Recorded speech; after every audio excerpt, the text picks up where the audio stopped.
نحمده ونصلي ونسلم على رسول الكريم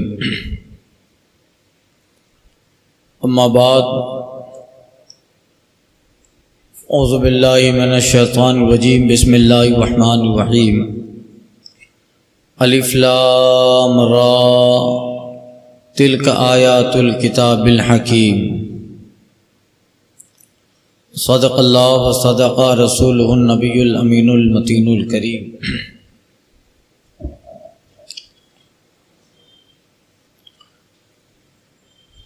یہاں سے 11ویں پارے کی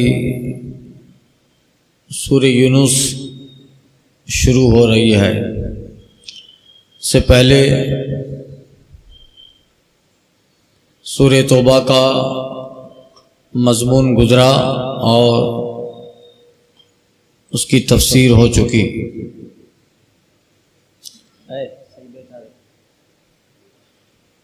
سورہ یونس مکی ہے اور اس میں 109 آیتیں، 11 رکوع،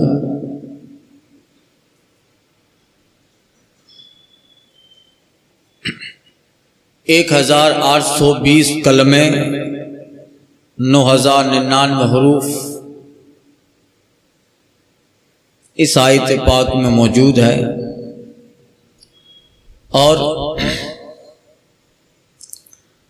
سورہ یونس کو ایک اپنا منفرد اس سورہ کا ایک مقام ہے۔ اس میں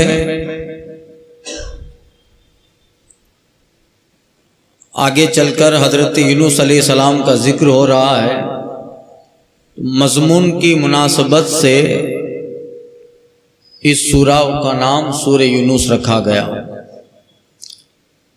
اس میں اللہ تعالیٰ نے کئی ایک ٹاپک، کئی ایک بیان اس ایک سورہ میں ہدایت انسان کے لیے بیان فرمائے ہیں۔ خدا کی قدرت کے مظاہر، وجود خدا کو ثابت کرنے والے دلائل، نبوت اور بعثت انبیاء، آیات تکوینی اور علوم طبعی،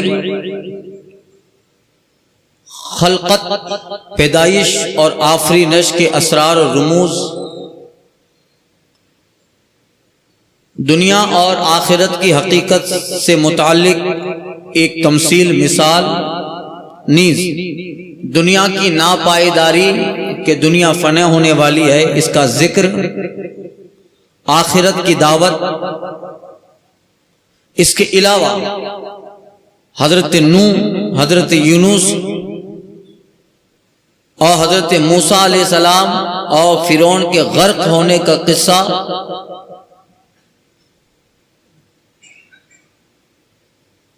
اس کے ساتھ ساتھ رسول اللہ صلی اللہ علیہ وسلم کا مقام و منصب، آپ کی منزلت، اور اس کے ساتھ ساتھ کائنات کی نشانیاں، اور ان نشانیوں میں اللہ تعالیٰ نے انسان کو غور و فکر کرنے کی دعوت دی ہے۔ وہ آخرت کی تیاری کے لیے انسان کو اکسایا گیا ہے، رغبت دی گئی ہے، اور دخول جنت کا ذکر اس سورہ میں اللہ تبارک و تعالیٰ نے فرمایا ہے۔ اتنے سارے ٹاپک ہیں جو اللہ تعالیٰ نے اس سورہ میں بیان فرمائے ہیں۔ رکوع اور سورتوں کے تعلق سے میں بیان کر چکا ہوں۔ یہ بعد میں ہوا، رسول پاک صلی اللہ علیہ وسلم کے زمانے میں منزلیں تھی۔ قرآن کی کتنی منزلیں ہیں؟ 7 منزلیں۔ یہ صرف آسانی کے لیے ہے کہ صحابہ کرام ایک ہفتے میں قرآن ختم کرتے تھے، تو اس ایک ہفتے کو 7 حصوں میں تقسیم کیا تو 7 منزلیں ہوئی۔ کچھ لوگ پورے مہینے میں قرآن ختم کرتے تھے تو اس کو پاروں سے تقسیم کیا گیا، تو 30 پارے ہوئے۔ اور ہفتہ میں ختم کرنا ہے تو آپ ایک منزل پڑھا کیجئے روزانہ، 7 منزلیں ہیں، اور مہینے میں ختم کرنا ہے تو 1 پارہ پڑھا کیجئے۔ یہ آسانی کے لیے ہے۔ پھر ہمارے علماء نے اس میں رکوع لگائے ہیں۔ رکوع کیا ہوتا ہے؟ ہر ایک صفحہ پر 1.5 صفحہ پہ ایک رکوع ہوتا ہے۔ رکوع قرآن کے مضمون کے ختم ہونے اور ایک پیراگراف کے ختم ہونے کا نام ہے، کہ ایک بات ختم ہوتی ہے، ایک ٹاپک ختم ہوتا ہے، ہم جسے اپنی زبان میں پیراگراف بولتے ہیں۔ ایک پیراگراف ختم ہوا اور دوسرا پیراگراف شروع ہوتا ہے تو نئے پیراگراف کے لیے نیا رکوع شروع ہوتا ہے۔ ایک پیراگراف ہے، اور یہ سرکار صلی اللہ علیہ وسلم پہ جو صورت نازل، یہ تو بعد میں صحابہ، جیسے اعراب ہے قرآن کے اعراب، ایک روایت میں کہ ابو الاسود دوئلی جو مولائے کائنات کے شاگرد ہیں، انہوں نے قرآن میں اعراب لگائے، زیر زبر پیش یہ۔ اور ایک روایت میں ہے کہ حجاج بن یوسف نے کچھ علماء کی جماعت کو بلا کر یہ کام کیا تاکہ لوگوں کے لیے آسانی رہے کہ اجمی ہو، جو عربی نہ ہو، غیر عربی ہو، وہ اجمی بھی قرآن پڑھ سکے، ورنہ نزول قرآن میں اعراب نہیں تھا، اس لیے کہ وہ عرب لوگ ہیں، انہیں اعراب کی ضرورت نہیں ہے، وہ سمجھ ہی لیتے ہیں کہ یہاں کیا آنا چاہیے، الحمدللہ رب العالمین ہے۔ یہ تو ہم اگر اعراب نہ لگاؤ تو پھر زیر کو زبر کو زیر پڑھ دیں، اگر زیر زبر نہ لگاؤ تو پڑھ پائیں گے؟ ہاں، جو قرآن کی گرامر جانتا ہے، عربی جانتا ہے، نحو صرف جانتا ہے، وہ پڑھ لے گا۔ تو اجمی لوگوں، غیر عربی لوگوں کی آسانی کے لیے یہ ہوا اور آسانی کر دی گئی۔ اور یہ نزول کے اعتبار سے 54ویں صورت ہے، 54 نزول قرآن جب ہوا ہے اس کے اعتبار سے 54ویں نمبر پہ سورہ یونس ہے، اور مصحف کے اعتبار سے، اس ترتیب کے اعتبار سے یہ سورہ 10ویں ہے، ترتیب کے اعتبار سے، ورنہ نازل ہونے کے اعتبار سے یہ 54ویں نمبر پر ہے۔ نزول الگ ہے، میں نے اسے پہلے پارے میں عرض کیا تھا، نزول الگ ہے اور یہ ترتیب الگ ہے۔ یہ ترتیب ہے، یہ مصحف عثمانی ہے، یہ ہماری آسانی کے لیے ترتیب ہے، ورنہ پہلے الحمد ہے، پھر سورہ بقرہ ہے الف لام میم، تو ایسا نہیں کہ پہلے الحمد اتری اور پھر اس کے بعد سورہ بقرہ الف لام میم اتری، نہیں، یہ ترتیب کے اعتبار سے، نزول کے اعتبار سے اقرا بسم ربک پہلے ہے، جو 30ویں پارے میں آ رہے، تو ہماری آسانی کے لیے یہ سورہ مکی ہے، ہجرت سے پہلے اتری۔ بعض علماء کہتے ہیں کہ اس کی 3 آیتیں مدنی ہیں، فَإِن كُنْتَ فِي شَكٍّ مِّمَّا أَنزَلْنَا إِلَيْكَ سے لے کر آخری 3 آیتیں آتی ہیں، وہ مدنی ہے کہ وہ مدینہ میں اتری، باقی پوری سورہ مکی ہے۔ حضور کے مکہ کے آخری دور میں اس سورت کا نزول ہوا، لہذا یہ سورہ مکی ہے۔ علماء کرام نے ہماری آسانی کے لیے پارے، سورہ، رکوع، منزلیں کو ڈیوائیڈ کیا ہے، اس میں بھی اسرار رموز ہے۔ صوفیاء کرام فرماتے ہیں کہ جیسے سمندر سے دریا سے نہریں سے نالیاں اور نالیوں سے پانی کے قطرات نکلتے ہیں، ایسے ہی قرآن گویا سمندر ہے۔ قرآن سے منزلیں، منزلوں سے سورتیں، سورتوں سے پارے، پاروں سے رکوع، رکوع سے آیتیں، آیتوں سے کلمات، کلمات سے حروف، حروف سے نقطے نکلتے ہیں، اور ہر نقطہ اللہ کا راز بتا رہا ہے، اللہ کے راز اور رموز کی طرف اشارہ کر رہا ہے۔ تو یہ جو ہے قرآن کے ایک ایک لفظ میں اللہ تعالیٰ نے حکمتیں رکھی ہے۔ اب دیکھیے، الف لام را، سورہ توبہ گزر چکی، اس میں بسم اللہ شریف نہیں ہے، اس میں بسم اللہ شریف ہے۔ سورہ توبہ کے علاوہ سب سورتوں کے شروع میں بسم اللہ ہے، مگر جو سورتوں کے شروع میں بسم اللہ ہے وہ سورہ کا حصہ نہیں ہے۔ نفس بسم اللہ الرحمن الرحیم یہ قرآن کا حصہ ہے، اس لیے کہ قرآن میں ہے اِنَّهُ مِن سُلَيْمَانَ وَإِنَّهُ بسم اللہ الرحمن الرحیم۔ حضرت بلقیس کا جو ذکر ہے جناب سلیمان علیہ السلام کو، یہ بسم اللہ الرحمن الرحیم قرآن کا حصہ ہے، مگر جو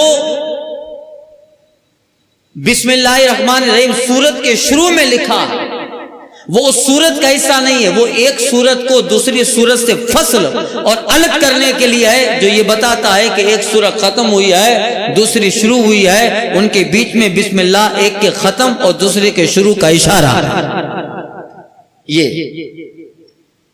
اور بعض علماء تو یہ بھی کہتے ہیں کہ ہر سورہ کے شروع میں بسم اللہ اتری، ایک یہ بھی قول ہے، خیر یہ تفسیر ہو چکی۔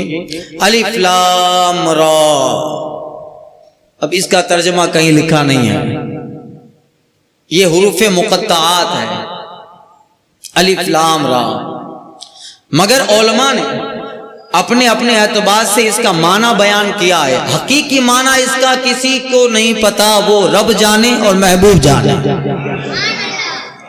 تاکہ اللہ نے یہ بتایا اور رب یہ بتانا چاہتا ہے کہ قرآن مکمل میرے محبوب کے بغیر سیکھا نہیں جائے، تم سب سیکھ لو مگر الف لام را کا ترجمہ کہاں سے سیکھ کے آؤ گے؟ یہ ایک مقصد ہے، ایک بات ہے۔ الف لام را، الف لام میم، نون والقلم، کاف ہا یا عین صاد، ہا میم عین سین قاف، الف لام میم صاد، یہ سب کیا ہے؟ یہ ایک بات ہے، ایک مضمون ہے، ایک مقصد ہے، ایک مطلب ہے جس کو اتارنے والا رب اور جس پہ اتارا جا رہا ہے وہ محبوب جان رہا ہے۔ وہ رب ہی جو ہے اس کا معنی اپنے محبوب کو اس نے بتایا، مگر اس کی تفسیر کی گئی ہے صرف عظمت کے لیے۔ کس کے لیے؟ عظمت کے لیے، ورنہ حقیقی معنی جو ہے وہ رب جانتا ہے۔ الف لام را، یہ علماء کہتے ہیں کہ یا تو قرآن مجید کا نام ہے یا الف لام را اس سورت کا نام ہے، یہ اس سورت کا نام ہے۔ اور بعض لوگ کہتے ہیں کہ یہ الرحمن کا جز ہے۔ الف لام را، آگے آ رہا ہے حامیم، اور 29ویں پارے میں نون والقلم، تو الف لام را، آگے حامیم، پھر نون، تو ہو گیا الرحمن۔ کیا ہو گیا؟ الرحمن۔ تو گویا الف لام را یہ الرحمن کا جز ہے۔ اور بعض علماء فرماتے ہیں کہ یہ مخفف ہے، ان اللہ ارا، یعنی میں اللہ دیکھ رہا ہوں، ان اللہ میں اللہ، ارا دیکھ رہا ہوں، اس کا مخفف ہے۔ مگر یہ سب تحقیقیں ہیں، حق یہ ہے کہ یہ مقطعات قرآنی ہے، اس کے معنی کی کسی کو خبر نہیں، اس کا مطلب و مقصد نوع انسانی میں کوئی جان نہیں سکتا۔ یہ راز ہے جو رب اور رب کے بندے ہمارے پیغمبر کے درمیان ہے، حضور کے درمیان ہے۔ تلک آیات الکتاب الحکیم، یہ حکمت والی کتاب کی آیتیں ہیں۔ تو الف لام را کی طرف گویا اشارہ ہے، یا تو تلکا وہ آیتیں، وہ یہ نہیں، وہ یہ نزول کے اعتبار سے ہے کہ یہ قرآن عظمت والا ہے، عظمت والے کو وہ کہا جاتا ہے، یا یہ کہ یہ قرآن ابھی نازل ہو رہا ہے مگر اللہ نے ازل میں اس کو لوح محفوظ پہ لکھ دیا، اور لوح محفوظ دور ہے، دور کے لیے وہ اشارہ ہوتا ہے، اس لیے اللہ فرماتا ہے وہ آیتیں، وہ آیتیں حکمت والی کتاب کی آیتیں ہیں۔ تو اس آیات سے پورا قرآن مراد ہے کہ ہر آیت اللہ کی حکمت ہے، راز ہے، یا اس سے الف لام را مراد ہے جو اس سورہ کی شروعات ہے، الف لام را، کہ یہ آیت حکمت والی کتاب کی یہ آیتیں ہیں۔ تو گویا پتہ چلا کہ الف لام را ایک حکمت ہے جو رب جانتا ہے، جس کا ذکر کر رہا ہے۔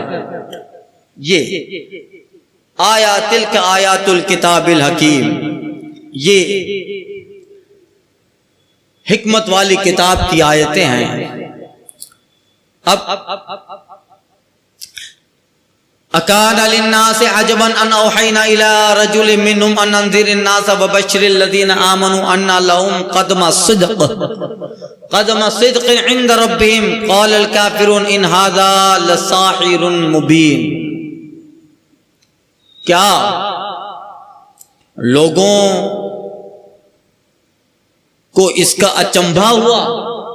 تعجب، اچنبھا. کیا لوگوں کو اس کا اچنبھا ہوا کہ ہم نے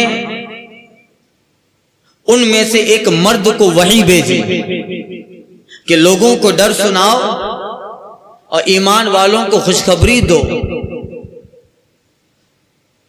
کہ ان ایمان والوں کے لیے ان کے رب کے پاس سچ کا مقام ہے، مقام صدق، سچ کا مقام ہے.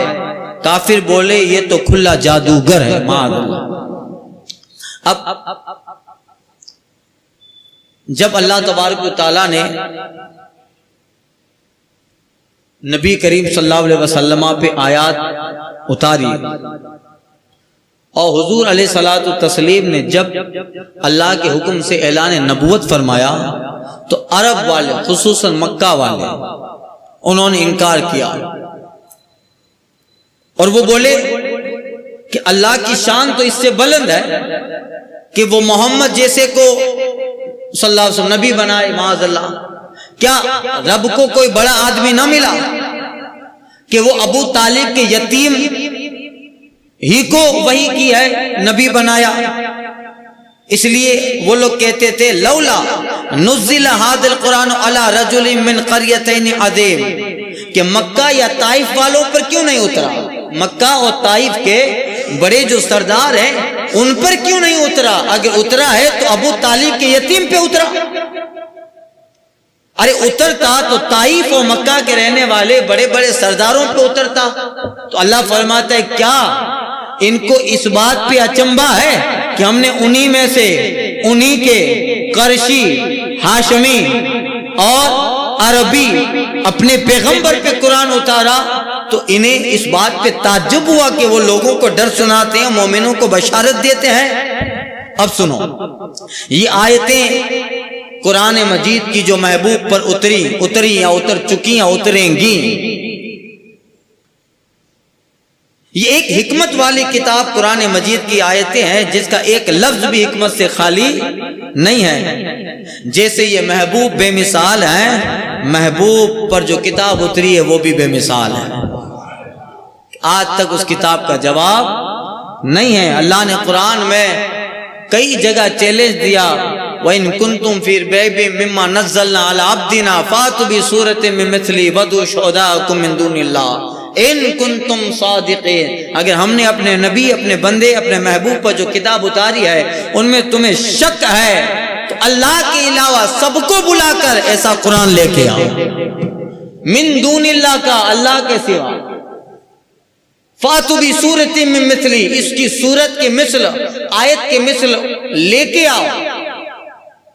ان کنتم صادقین، اگر سچے ہو اور اگر تمہارا دعویٰ سچ ہے کہ محبوب پہ جو کتاب اتری ہے یہ رب کی طرف سے نہیں ہے یا محبوب گھر کے لاتے ہیں معاذ اللہ، تو اچھا اس کی طرح تم بھی لے کے آؤ، اس کی آیتیں تم بھی بنا کے آؤ. اس کی عربی کی جو بلاغت ہے اور اس عربی کی جو فصاحت ہے اور ایک ایک آیت میں جو اسرار رموز ہے، تم تو بڑے عربی داں ہو، چلو لے کے آؤ. اور اللہ کے علاوہ سب حمایتیوں کو بلا لو. وَادْعُوا شُهَدَاءَكُم مِّن دُونِ اللَّهِ، اپنے سارے سپورٹر جو عربی جانتے پڑھتے ہیں رب کے علاوہ سب کو بلا کے لاؤ اگر سچے ہو. فَإِن لَمْ تَفْعَلُوا وَلَن تَفْعَلُوا، نہیں لا پاؤ گے اور ہم یقین دلاتے ہیں کہ نہیں لا پاؤ. ڈبل کا فَإِن لَمْ تَفْعَلُوا، اور اگر نہ لا سکو یقین دلاتے ہیں کہ نہیں لا سکو گے. فَاتَّقُوا النَّارَ الَّتِي وَقُودُهَا النَّاسُ وَالْحِجَارَةُ أُعِدَّتْ لِلْكَافِرِينَ. اب چیلنج ہے، اس لیے یہ کتاب میں اللہ تبارک و تعالیٰ نے حکمتوں کو بیان کیا ہے، اسرار و رموز کو بیان کیا ہے.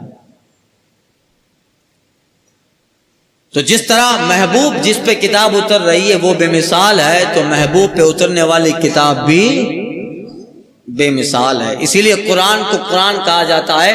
قرآن کا مطلب ہے بار بار پڑھی جانے والی کتاب. قرآن ریپیٹ ہونے والی کتاب، دنیا میں قرآن سے زیادہ کوئی کتاب پڑھی نہیں جاتی۔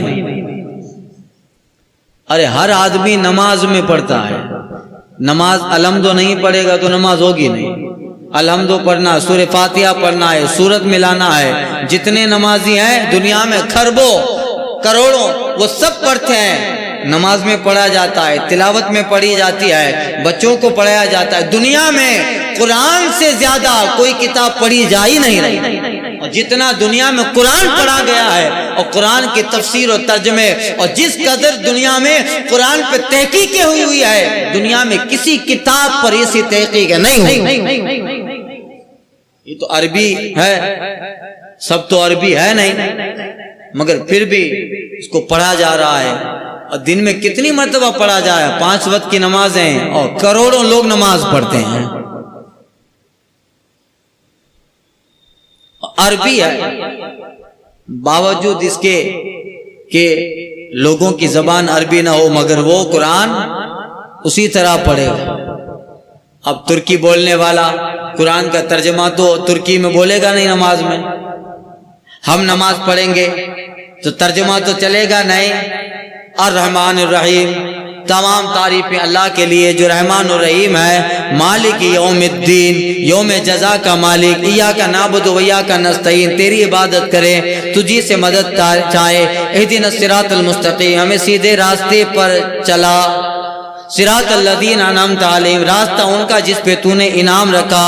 غیر المغضوب علیہم ولا الضالین، نہ ان کا جو بہکے ہوئے ہیں اور گمراہ ہو گئے۔ ترجمہ پڑھو گے نماز ہو جائے گی کیا؟ یاد رہنا چاہیے کہ ترجمہ یہ ہے، مگر آپ کو نفس قرآن پڑھنا پڑے گا، جیسا رب نے اتارا ہے ویسی تلاوت۔ چاہے وہ انڈونیشیا والا پڑھے، امریکہ والا پڑھے، جرمن و جاپان والا پڑھے، ناروے والا پڑھے یا افریقہ والا پڑھے، ہندی پڑھے یا پاکی پڑھے، سب یہی پڑھیں گے۔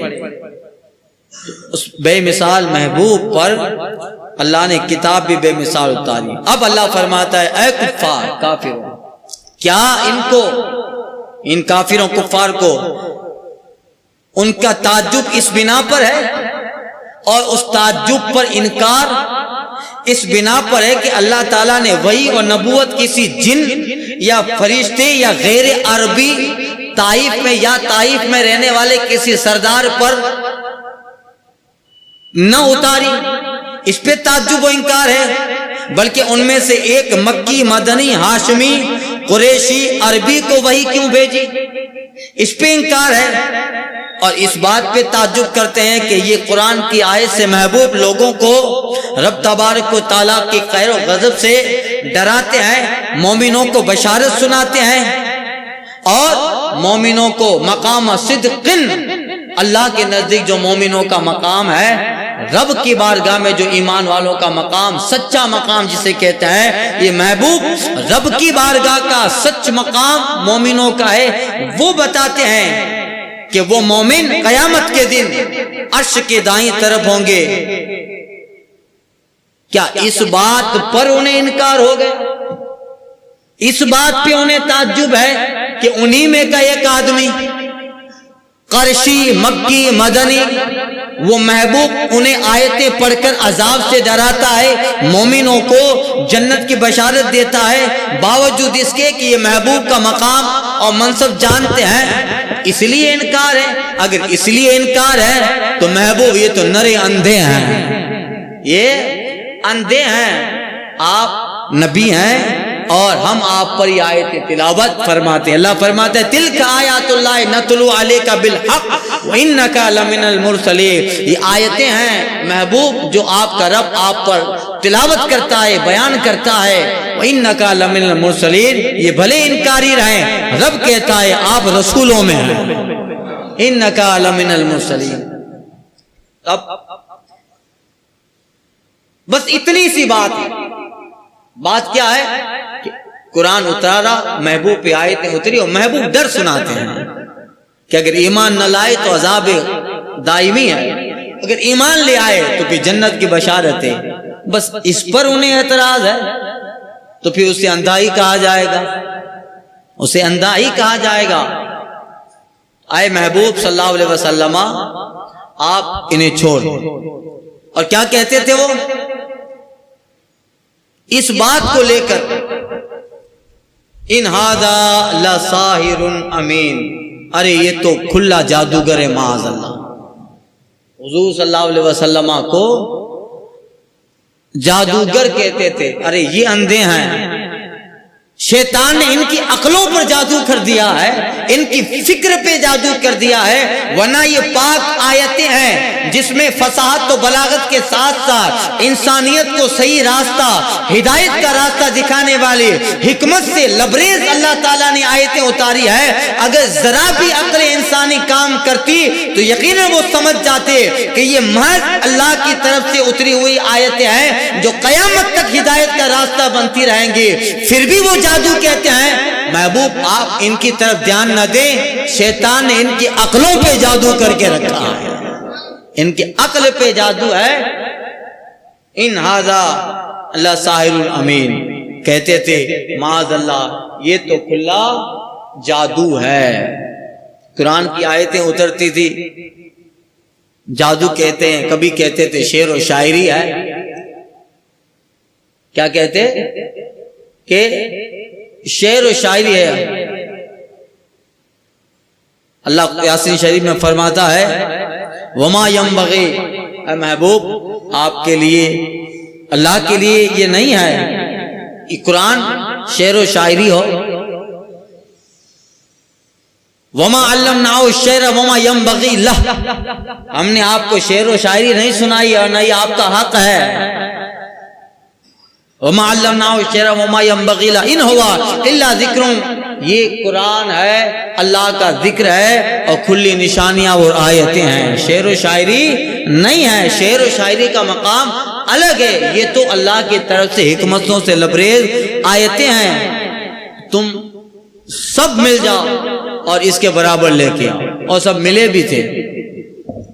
کہ چلو اس کے برابر الم تری کیف فعل ربک باصحاب الفیل, کیا محبوب نہیں دیکھا آپ کے رب نے اصحاب فیل ہاتھی والوں کے ساتھ کیا کیا. حضور کی پیدائش سے چند دنوں پہلے کا واقعہ, ابرہا کعبہ ڈھانے آیا تھا لشکر لے کر یمن سے.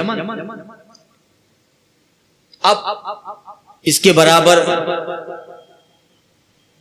بناؤ الم تری کیف فعل ربک باصحاب الفیل, کیا بنا. اور اللہ فرماتا ہے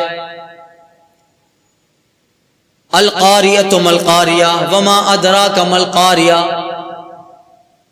اس کے اوپر بنا کے آئے تھے الفیل و ملفیل وما ادراک ما الفیل, ہاتھی وہ ہاتھی تم کیا جانو ہاتھی کیا ہے.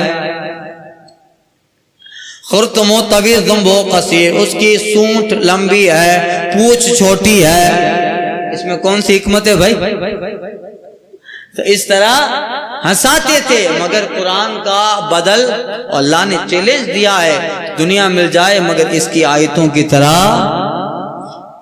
نہیں لے آؤ گے. اس لیے عربی کی ایک فصاحت و بلاغت بھی ہے اور اس میں اللہ تعالیٰ نے جو حکمتیں رکھی ہے, یہ صرف الفاظ کی بندش نہیں ہے, قرآن شعر نہیں ہے یا لفظوں کی بندش نہیں ہے. اس قرآن میں وہ مفہوم و وہ معنی ہے کہ قیامت تک واقعات آتے رہیں گے. اللہ نے مختصر سے بیان میں قیامت کا ایک بہترین چیپٹر بیان فرما دیا. جس کو جیسا ہو اس قرآن سے حاصل کرے گا کہ ایک کتاب ایک فن میں ہوتی ہے, ایک کتاب دو فن میں ہوتی ہے, کوئی کتاب 3 ٹاپک ہو. قیامت تک جتنے مضمون اور ٹاپک علوم ہیں اللہ نے سارے علوم اس میں رکھ دیے ہیں. اب اس کی خوبی کیا بیان کی جائے. عبداللہ بن عباس مولائے کائنات وغیرہ کہتے ہیں لو دالت قار بعیری لوجدت فی کتاب اللہ, ہمارے اونٹ کی رسی بھی گم ہو جائے تو قرآن کھول کے دیکھتے ہیں کہ کہاں پڑی ہے. یہ اس کی حکمتیں ہیں. تو محبوب نہ یہ جادو ہے نہ آپ جادوگر ہیں, ان کفار مکہ کے ذہن و فکر پہ سحر ہے اور وہ دل کے اندھے ہیں جو اس کی باریکیوں حکمتوں کو نہیں جان پاتے.